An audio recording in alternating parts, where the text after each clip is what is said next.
dentro do centro espírita, dentro do templo espírita, a ausência da consciência de que nós somos espíritos reencarnados. Como nós dissemos, que nós já vivemos muitas vidas e que nós viveremos outras tantas vidas. Para esse tipo de diálogo e de debate, seria preciso que se recomeçasse nas aulas de estudo, para poder ouvir os questionamentos do senhor Allan Kardec, nas perguntas e respostas que vão dando balizamento para você entender. Quando você chega a um ambiente aonde presume-se que, sem o conceito da reencarnação, o evangelho não existe. Porque se você tirar a reencarnação da realidade, tire Deus também. Não precisa de Deus. Se não houver reencarnação, Deus está dispensado. Porque se cada um faz o que quer, como faz na Terra, morreu, acabou, não tem mais nada. Então não tem justiça. Os mais espertos, mais poderosos, o que tem mais arma, o que é mais violento, o dono da gangue, o criminoso da máfia, ele vai imperar. Os grandes imperadores, os grandes, de certa forma, os grandes assassinos da humanidade foram grandes generais, foram grandes guerreiros, foram grandes imperadores, mas que morreram. Então, se não há reencarnação, como fica? Não fica. Minha mãe dizia assim, igual galinha. Morreu, apertou o pescoço, morreu, acabou. Mas nem a galinha, ela também é um espírito de evolução, ela também continua. Pasme, se quiser, não é? Então, nós vamos encontrando a justiça divina em todos nós e vamos entender que é preciso relembrarmos o que Jesus falou. Porque tudo o que nós precisamos já foi dito.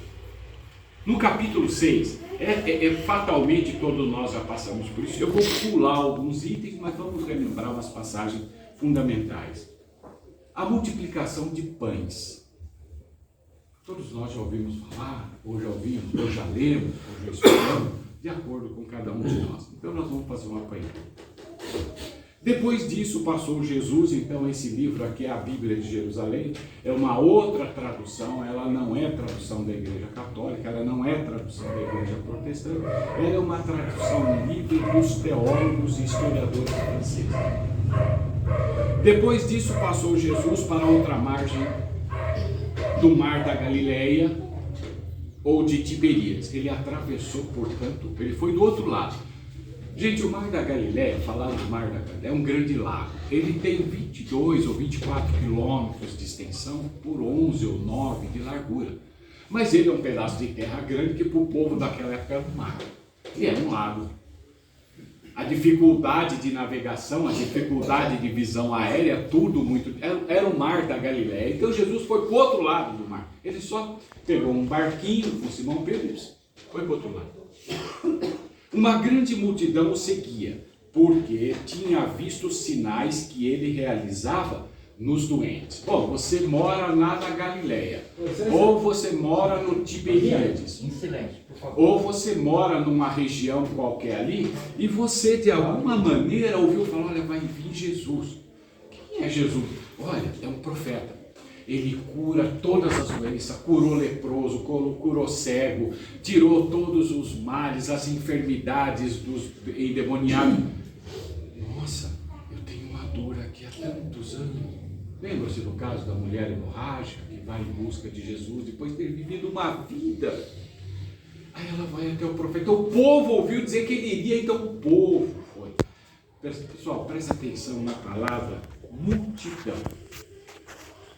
Multidão significa um povo desesperado, que grita, que fala alto, que exige, que estão irritados pela sua própria condição miserável e sofredora. Não é um rebanho de cordeiro, não.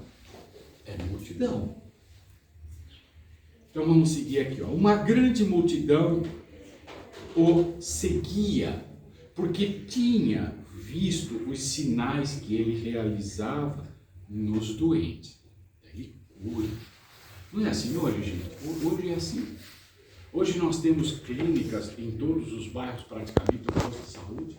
Mas quando aparece um centro espírita, um médium que faz cura, aquilo vira um verdadeiro encontro de desesperados que querem uma cura excepcional, porque a medicina não cura. A medicina não cura, então nós vamos buscar o mundo espiritual que cura. Complicado. Nós poderíamos falar isso depois. E esse povo vai em busca. É essa multidão que o aguarda quando ele chega do outro lado. Vamos seguir. Subiu então Jesus a um monte. Né? Algumas traduções dizem montanha, mas é uma montanha, um monte muito alto. Quando a gente vemos um monte, um barranco que seja, é um monte. Então nós precisamos entender que Jesus não subiu no alto da montanha, estava lá no céu e o povo aqui embaixo, como se fosse Moisés no pé do morro ou daquele monte aonde foi entregue as tábuas da lei. Seguindo. Então Jesus subiu um monte, aí sentou com os discípulos. Estava próxima a Páscoa, a festa dos judeus. Levantando Jesus os olhos, vendo a grande multidão que a ele acorria, disse a um dos seus seguidores, Filipe: onde arranjaremos pão para eles comerem? Ele falava assim para pô-los à prova, porque sabia o que iria fazer. Jesus sabia o que teria que fazer para alimentar aquela multidão. Mas ele pergunta: o que vocês trouxeram? O que nós temos para dar? Então Filipe responde para ele. Um dos seus discípulos, André, o irmão de Simão Pedro, lhe disse: há aqui um menino que tem 5 pães de cevada e 2 peixinhos. Mas o que é isso para essa multidão? Disse Jesus: trazei, fazei com que eles se acomodem, fazei com que eles se sentem, acalma a multidão, faz eles pararem um pouquinho. E assim foi feito. Para a gente poder acelerar, porque o tempo é muito curto, Jesus então, depois que todos se assentam, ele pede que traga os peixes e dá-se o seguinte: tomou então Jesus os pães e depois de dar graça, ele vai até o Eterno. Olha, ele vai a Deus. Ele que tem o poder de Deus pede ao Pai que o abençoe para fazer aquilo que o Pai espera que ele faça. Então é uma comunhão de vontade, de decisão, de diretriz e de entendimento que nós chamaríamos de comunhão divina, que só pode existir entre as nobrezas do mundo espiritual daqueles que vivem pelo amor, pela misericórdia e pela caridade. Tomou Jesus então os pães e depois de dar graças, distribuiu aos presentes, assim como os peixinhos, tanto quanto queriam. Todos comeram o que queriam. Então você imagine, uma multidão doente, fome, porque naquela época, gente, nós estamos falando de uma sociedade primitiva, de costumes rígidos e de uma dificuldade muito grande para tudo. O alimento escasso, a produção agrícola praticamente minguada, aquilo que nós chamaríamos de produção de animais de corte não existia. O que se fala produção não existia. Tudo era extremamente artesanal. Se você quisesse comer pão, você não ia na padaria, você plantava o trigo. Depois de plantar o trigo, você colhia o trigo. Depois de colher o trigo, você secava o trigo, moía o trigo e depois você faria o pão. Ou então não tem pão. Vamos falar do resto? Precisa falar do resto? Deu para entender a dificuldade de viver? Então aquele povo faminto se vê amparado por aquele, na época, profeta, que dava o nome de Jesus de Nazaré, porque ele nasceu na cidade de Nazaré, tinha o nome de Jesus. Mas era o Cristo de Deus. E isso eles ainda não sabiam. Naquela época era um profeta que multiplica os pães. E todos comeram. E Jesus então depois que todos comeram, depois que todos se fartaram, depois o que acontece quando a gente está com a barriga cheia e está saudável? A gente vai procurar as nossas coisas que a gente costuma fazer, cada um vai para o seu canto. E aí Jesus sobe o morro e volta para o outro lado do rio, aonde nós teríamos ali aquelas vilas, aqueles vilarejos em torno do lago, do grande lago. Numa dessas morava Simão Pedro, na famosa Cafarnaum. Então Jesus vai e o povo fica. Jesus sai e o povo se demanda. No dia seguinte, nós pulamos um trecho aqui para que o nosso tempo dê. No dia seguinte, a multidão que permanecera do outro lado do mar, aqueles que ontem comeram pão, se fartaram, se curaram, saudaram, vamos dizer assim, a sua alma na presença do Senhor, tiveram aquela alimentação espiritual, porque a presença do Cristo enriquece. O seu olhar é extremamente curador. O magnetismo de Jesus move a terra. Então nós precisamos entender que Jesus não era um de nós. Ele era um conosco. Mas ele era o Cristo. Ele é o Cristo. E o que ele tinha nós não poderíamos compreender. No dia seguinte, a multidão que permanecera do outro lado do mar percebeu que aí havia um único barco, lá do outro lado. E que Jesus não entrara nele com seus discípulos. Os discípulos haviam partido sozinhos. Outros barcos chegaram de Tiberíades, perto do lugar onde tinha. Perto do lugar aonde também haviam comido o pão. Quando a multidão viu que Jesus não estava ali, nem seus discípulos, a multidão subiu aos barcos que tinha do outro lado do rio e atravessa o rio voltando lá para Cafarnaum. Vamos procurar o profeta. Porque se ontem ele nos deu pão, hoje ele nos dá pão também. Porque se ontem ele curou as nossas feridas, hoje ele cura as nossas feridas. E as dos outros que estão chegando agora, muito mais estimulados por aqueles que foram curados. Então aumentou. E o povo vai procurar Jesus. Vamos abrir um parênteses. Nós não fazemos exatamente isso. Nós aprendemos pelas religiões tradicionais dos séculos que se nós pedirmos a Deus por misericórdia, Ele intercede por nós. Se nós buscamos o socorro da Mãe Santíssima, a caridade e o carinho da Santa Mãe de Jesus, nos atende enviando-nos a resposta sempre.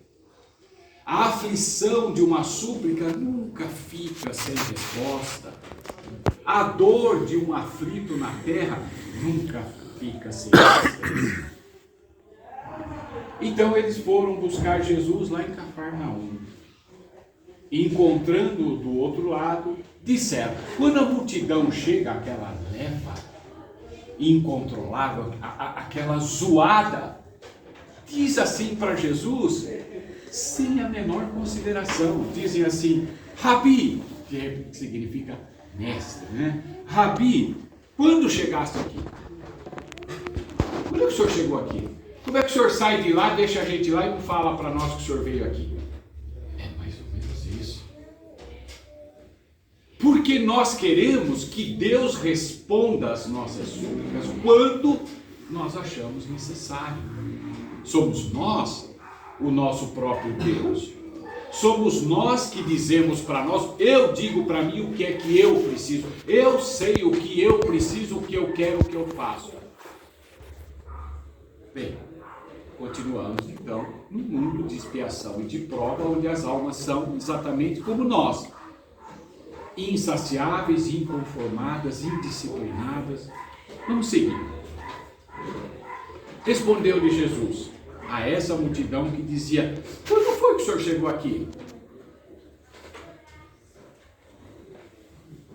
Quando foi que o senhor chegou aqui? Jesus, então, cortando tudo o que diria respeito a esses colóquios sociais, vai no cerne da questão e responde. Em verdade, Jesus usava muito essa expressão, ou verdadeiramente eu te falo, em verdade eu vos digo, vós me procurais, não porque vistes sinais. Vocês me procuram, não é porque vocês viram eu curar e têm interesse em saber o porquê. Quem sou eu? Veja que é preciso ver o que está por trás da palavra. Você viu o sinal, mas não é porque você viu, você não entendeu. O milagre que nós estamos chamando de milagre, a doutrina espírita nos ensinou que não existem milagres, que existem leis, e que o Cristo, conhecedor de todas as leis, porque Ele as, de certa maneira, adaptou à Terra. Todas as leis planetárias foram criadas pelos sábios, que juntamente com Cristo deram ao planeta a imagem que ele tem, a fauna, a flora, aos viventes, as leis primordiais, leis secundárias, leis terciárias, leis fundamentais, todas as leis chamadas naturais, tudo pertence ao domínio do Cristo. Então ele só utilizava do conhecimento profundo que ele tinha das causas naturais. Porque vocês viram os sinais, diz Jesus, não foi por isso que vocês estão me procurando. Em verdade vos digo, vós me procurais, não porque vocês viram os sinais, mas porque comeste dos pães e vos saciastes. Ora, não é isso que nós pedimos a Deus? Bom emprego, bom marido, boa mulher, o aconchego do lar, o conforto, os valores daquilo que representa para nós interesse do estômago, e o estômago aqui representa todos os prazeres do corpo. Nós vivemos em busca de uma religião que nos conecte a um certo Deus, seja ele quem for, que patrocine aquilo que a gente julga necessário para o nosso modo de viver. Em tese. Aí Jesus continua, trabalhai, quer dizer, faça o seu esforço, tenha a sua vida, faça o seu sacrifício, mas não pelo alimento que se perde. Trabalhai não pelo alimento que perece, há traduções que dizem assim, mas pelo alimento que permanece a vida eterna. Trabalhai pela vossa melhora moral. Trabalhai pela compreensão dos valores da eternidade, porque tudo que você juntar, você não terá como seu, pois que não é seu. É dádiva do Criador por um empréstimo temporário, curto, muitas vezes nem mesmo chega a durar uma vida. Pessoas existem que entram no mundo da fartura, entram no mundo do dinheiro, entram no mundo da saúde e logo perdem tudo. Aqui nesse mundo mesmo, nem foi para o plano espiritual ainda. Nem pôde desfrutar do que tinha aqui. Então Jesus já nos alertava, gente, de muito tempo, quando nós íamos em busca dos milagres para curar o nosso corpo, que curar o corpo não é importante. Que satisfazer o corpo não é importante.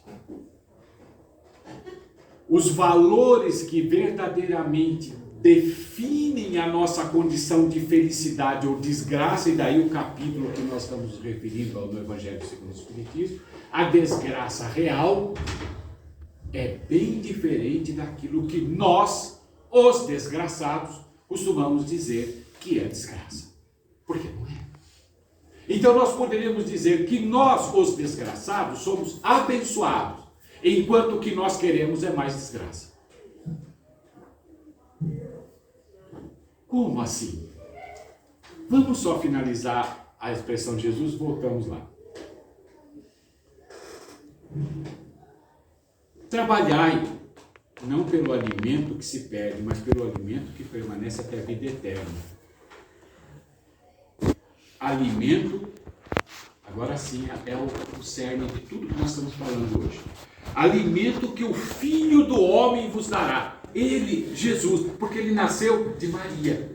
O Espírito, a vontade de Deus, o Verbo se fez carne e tabernaculou entre nós, ou seja, caminhou conosco.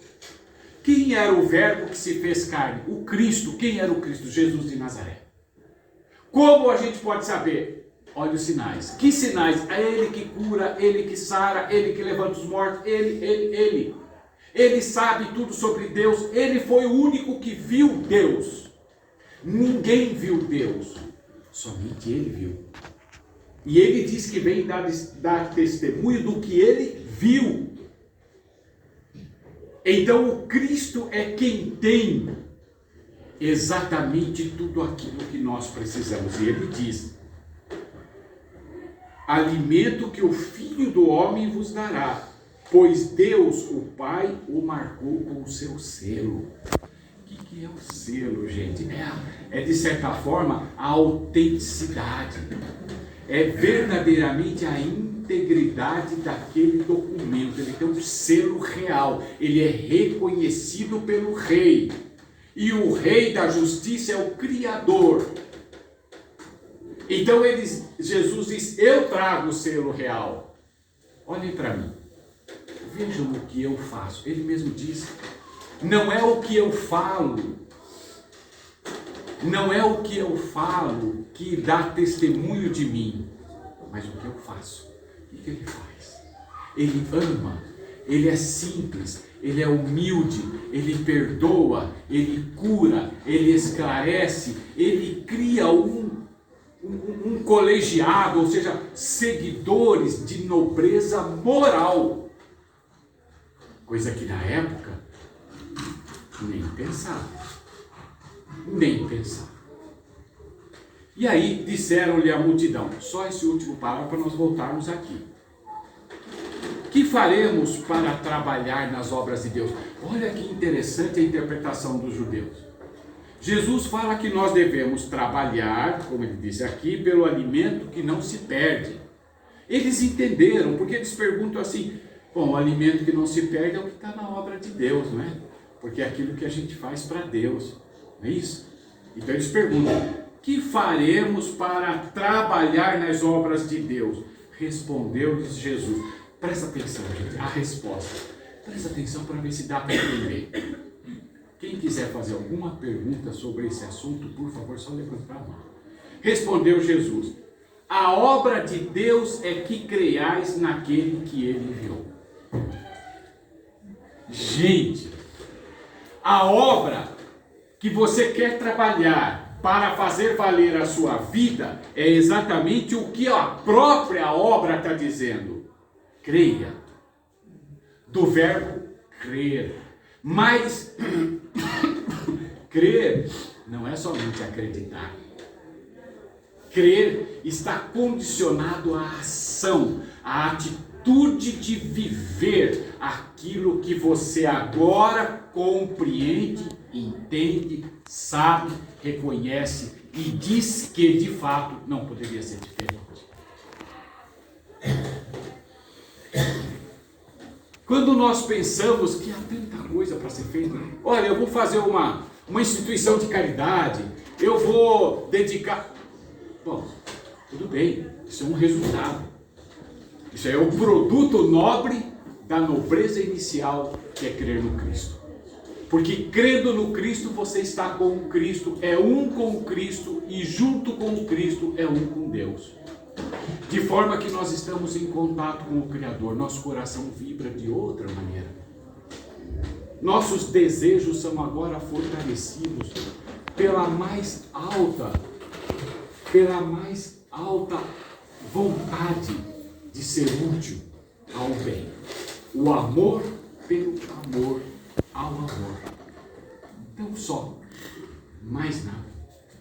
Então aqui está. Então, Jesus disse, olha, vocês querem fazer a obra de Deus? Então creiam naquele que Ele enviou. Creia em mim. Então lhe perguntaram, novamente voltam os fariseus a fazer pergunta. Que sinal realizas? Olha só, gente, a cegueira nossa. Nós continuamos fariseus, saduceus, nós continuamos cegos, nós continuamos atormentados. Preste atenção no que é que nós perguntamos para Jesus. Que sinal realiza? O que o senhor faz? Meu Deus do céu, onde você comeu? Onde você foi curado? Você viu milhares junto de você comerem e serem curados? Você se saciou? Você quer sinal? Você não está me ouvindo falar, você não entende o que eu falo. Tem sinal. Sabe aquela pergunta que Pilatos faz a Jesus? No dia do seu julgamento? Quando o mestre diz, todo aquele que conhece a verdade, todo aquele que é da verdade, ouve a minha voz. E Pilatos pergunta, o que é verdade? Ô Pilatos, era real. Você não ouviu falar sobre mim? Sobre o que eu faço? Será que aquilo que eu faço não te convenceu? Então você fica onde está. Jesus não responde nada. Pilatos não tem resposta nenhuma. Respondeu o quê? Muitas vezes nós vamos perguntar ao Cristo, mas por que, Senhor? Não vem resposta. Você quer o quê? Você se esqueceu de quem você é?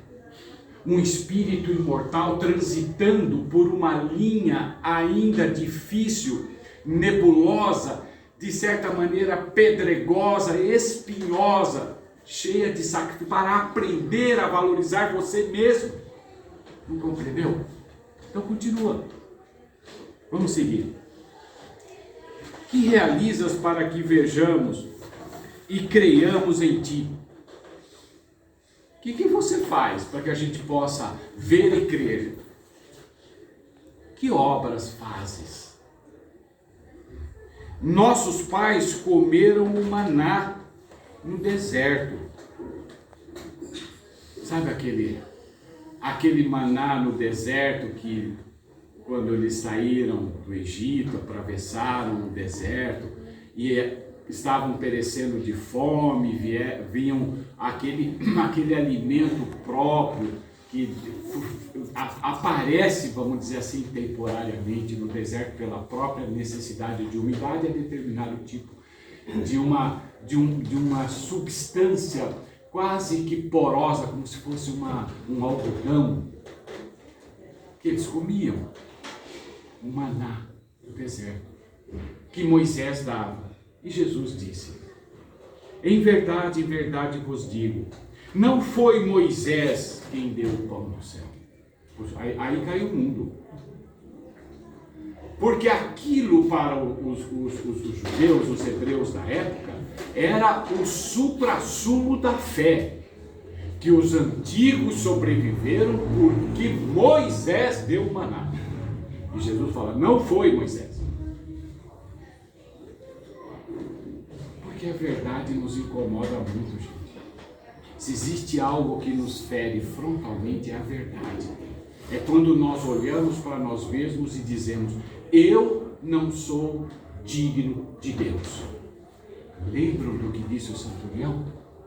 Mestre, o meu servo também. Manda alguém ir lá. Manda um dos seus ir lá. O que Jesus diz para ele? Não, eu vou. Ele fala, não, o senhor não vai não. O senhor não vai não. Porque eu não sou digno do que o senhor entre na minha casa. Mas nós não. Nós achamos que somos. Então não dá certo. Nos falta a humildade de compreender que toda a cura vem de nós mesmos. Então Jesus diz, não foi Moisés quem lhes deu o pão, mas é meu Pai que vos dá. Mas é meu Pai, é o Criador. Vê Jesus, gente, está dizendo aqui, é meu Pai. Ele, o Cristo, aponta a ele e diz: é meu Pai que vos dá o verdadeiro pão do céu. Aquele que Moisés deu, não foi Moisés, mas é meu Pai. Meu Pai, por que meu Pai? Porque o filho tem por dever ser obediente, subserviente e um com a vontade do Pai.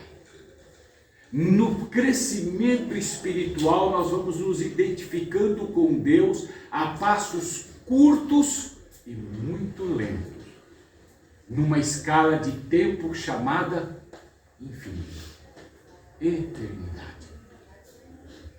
É coisa que a nossa cabecinha não consegue entender, né? Infinito, eternidade, é mais do que 2 dias? Quanto tempo é? Então, esse processo de identificação com o Altíssimo nos faz um com Ele, de tal forma que o Cristo diz: eu sou o Filho de Deus encarnado, ou seja, o Filho do homem. E quando ele diz isso, ele termina por dizer aqui, assim: porque o pão de Deus,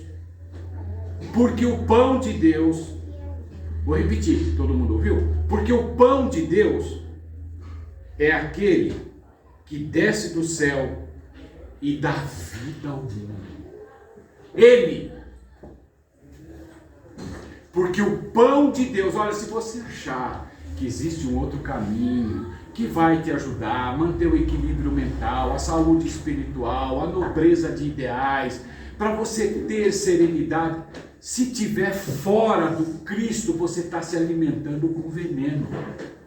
O pão que caiu do céu, o alimento, o pão, gente, não é, entendeu? O alimento espiritual, mental, emocional, é o Evangelho que Jesus veio trazer.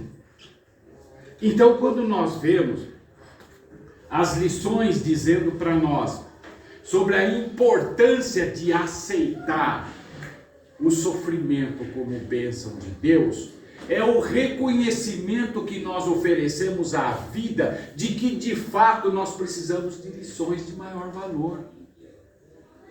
Qual a lição que tem mais valor? É a que muda o caráter, transformando na nobreza, na dignidade, ou aquela que vicia o caráter, tornando, de certa forma, preguiçoso, sonolento, reclamão, moroso, insatisfeito? Aonde é que se fortalece o caráter? Sofrimento. Nas lutas, nos grandes sacrifícios que nós fazemos para dominar as más paixões que existem em nós, que nós trazemos de vidas passadas, ou dessa mesma, conforme a circunstância. Então toda a gente fala da desgraça, toda a gente já se sentiu ou acha que conhece o caráter dela. Eu venho lhe dizer que se engana e que a desgraça real não é absolutamente o que o homem, isso é o desgraçado, supõe. Então, peraí, vamos agora ouvir sobre o enfoque do mundo espiritual superior em nome desse Cristo que é o pão que caiu do céu ou que desceu do céu. O que é que nós precisamos entender? Nós vemos a desgraça na miséria, no fogão sem lenha, no credor, na ameaça, no filho que morreu, no féretro que está passando na rua, nas lágrimas, na doença, na angústia, na traição. Nós sabemos muito bem, o nosso dicionário sobre desgraça é muito grande. Mas essa não é. Essa não é. Então ele diz assim: a tudo isso, a muitas coisas se dá o nome de desgraça na linguagem humana. Sim, é desgraça para os que só veem a vida presente. Se você não acredita na imortalidade, se você não acredita na reencarnação, tenha certeza que você está fazendo um grande estrago na sua alma. Você pode se questionar como uma pessoa inteligente, mas será? Olha, por favor, pode me explicar um pouquinho? Eu não estou conseguindo entender por que é necessário reencarnar. Como às vezes alguns irmãos ou irmãs nos perguntam. Mas se eu reencarnei na vida passada, eu fui um assassino, eu não deveria saber quem eu matei, o mal que eu fiz, eu não deveria saber para eu ter certeza de que Deus realmente me pôs de volta na vida. Não é exatamente o contrário. Não é exatamente o contrário. Se nós nos lembrássemos do mal que fizemos, nós não teríamos coragem de encarar o mundo. Se o mundo soubesse quem somos nós, aquele que ocupou o posto de sanguinário em muitas vidas, de destruidor e perseguidor da humanidade em muitas circunstâncias, nós teríamos coragem de rir, de ser feliz, de até achar que estamos bem com Deus. Porque o esquecimento apagou tudo e te deu páginas em branco no livro da vida para que você escreva novamente. Que você recomece você mesmo. Vamos seguir.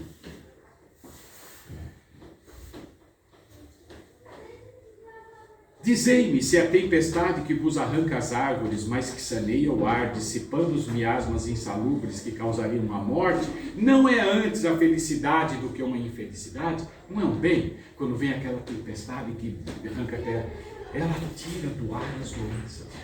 Ela saneia, ela limpa, ela faz um trabalho que nós poderíamos chamar um trabalho de higienização da atmosfera psíquica, mental, que destrói mais do que os vírus físicos. Para julgarmos qualquer coisa é preciso, etc, etc. Vou revelar-vos a infelicidade sobre outra forma, que é a forma florida que acolheis e desejais com todas as forças das vossas almas. A infelicidade, e aqui vem, olha gente, quem quiser agora o livro deve ter aí para vender ou para emprestar, está aqui no capítulo 5, item 24. A infelicidade é a alegria. A infelicidade é o prazer. A infelicidade é o tumulto, sabe aquelas coisas que as massas vão e ficam, né? Oba! É o fulano, é a fulana, é o ritmo, é o oba-oba. A infelicidade é aquilo que te satisfaz, porque há uma lição muito antiga dita pelos profetas. Tudo o que te agrada te vicia. Você quer aquilo, porque aquilo é bom. Não é assim com leite condensado? Ou só fala do leite condensado? Faz um pudim de leite condensado. Como é bom, você quer sempre comer um pudim de leite condensado, mas é só pudim de leite condensado. E o resto? E o que vem da nossa personalidade, do nosso ego? O medo de que as pessoas olhem para nós e nos vejam como nós somos. O medo de que as pessoas descubram o que é que está por trás dessa máscara, dessa fachada. Quem é verdadeiramente eu? Ou quem sou verdadeiramente? Então nós estamos todos procurando alguma maneira de manter aparências. Então vamos lá. A verdadeira desgraça, portanto, é o tumulto, a vã agitação, a satisfação louca da vaidade, que fazem calar a consciência, que comprimem a ação do pensamento, que atordoam o homem com relação ao seu futuro. A infelicidade é o ópio do esquecimento que ardentemente procurais seguir e conseguir. Ou seja, nós queremos ser de fato infelizes. Porque se o mundo espiritual é o que de uma maneira real todos nós adentraremos, sem exceção, a morte não existe. É nesse mundo espiritual que os valores verdadeiros valem. Como diz o benfeitor Emmanuel, quando você chegar aqui, quer dizer, ele é espírito, está falando lá de lá. Quando você chegar aqui, a primeira coisa que nós vamos perguntar para você é a seguinte: o que você trouxe? Aí você se pergunta, de onde? Da terra. O que você trouxe? Porque títulos, poder, riqueza, o que você trouxe?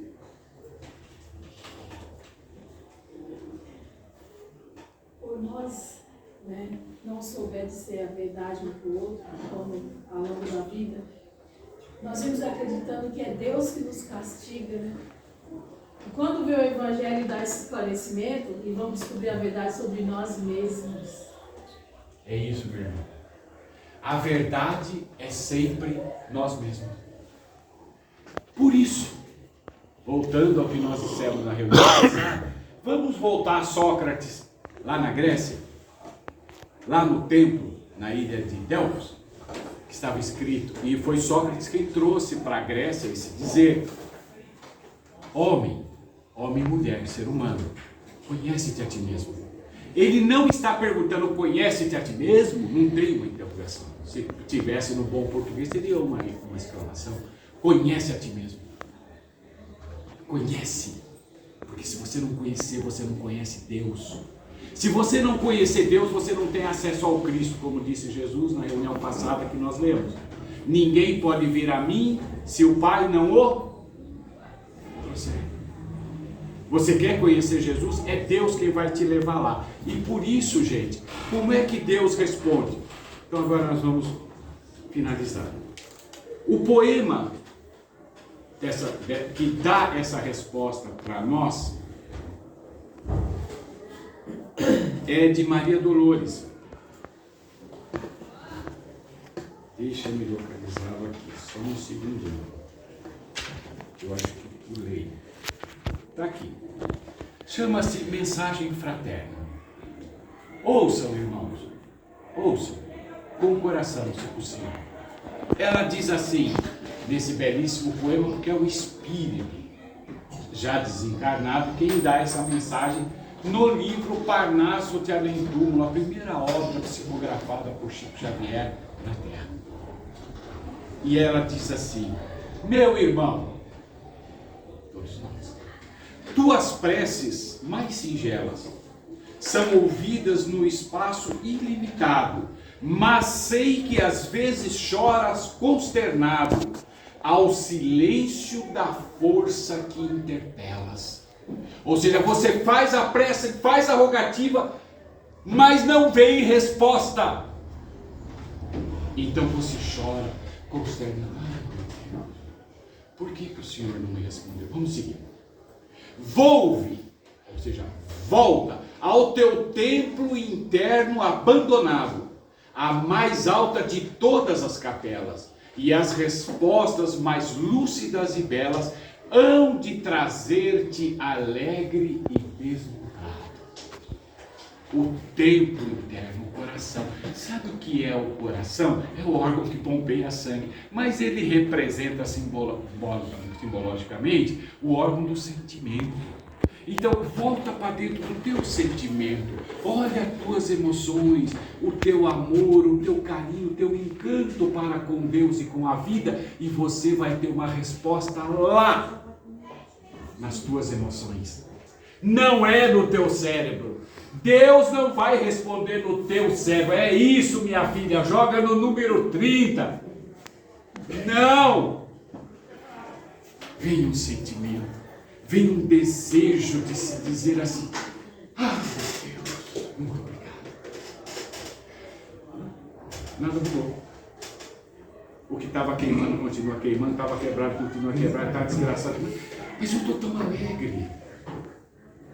Eu posso continuar, apesar dos espinhos que me esperem, até que o Senhor tire os espinhos necessários à tua evolução.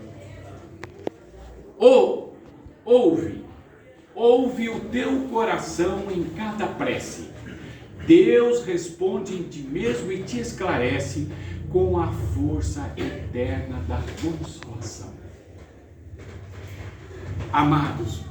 Amados irmãos, em nome de Deus, dá para ver que Deus responde de modo bem diferente daquele que queremos a resposta? Dá para ver que nós estamos nos relacionando com o poder supremo da criação, aquele que garante para nós que nós seremos espíritos perfeitos, porque temos a eternidade para crescer. Que tudo aquilo que você não fez até hoje ou não faz, você terá tempo de fazer. Porque tudo aquilo, como dizia Salomão, há tempo para tirar pedras, tempo para colher pedras, há tempo de rir, há tempo de chorar, há tempo de ser feliz, há tempo de ser triste. Existem propósitos definidos por Deus no caminho de todos nós. Finalizando, compreenderás a dor que te domina sobre a linguagem pura e peregrina da voz de Deus em luz de redenção. Perguntava a Madre Teresa de Calcutá: irmã, o que a senhora fala para Deus quando ora? Ela respondeu assim: nada. E o que Deus responde para a senhora quando ora? Nada. Alguém entendeu? Está aqui e aqui. Nós falamos com Deus aqui. E no silêncio da prece, entra no teu quarto, fecha a porta, disse Jesus, é simbólico. E quem não tem quarto, não entra, não ora. Meu Deus do céu. Onde é o quarto? A mente, a alma, que consegue aquele espaço para só ter na mente um pensamento. Deus, meu Pai, tem compaixão, me ajuda, dai-me forças, me socorre. Como diz o nobre irmão Divaldo Pereira Franco, através das palavras de Joana de Ângeles. Você pensa, Deus, é como se você desse um grito. Mas um grito de esperança, e a resposta vem na consolação da tua alma, da alegria, da paz. Muito bem, então eu quero agradecer a todos a oportunidade de estarmos juntos, que Deus nos abençoe. Não nos esqueçamos, precisamos continuar, precisamos permanecer na busca do Cristo. Porque o que nós de fato necessitamos é do Cristo vivendo em nós. Muito obrigado.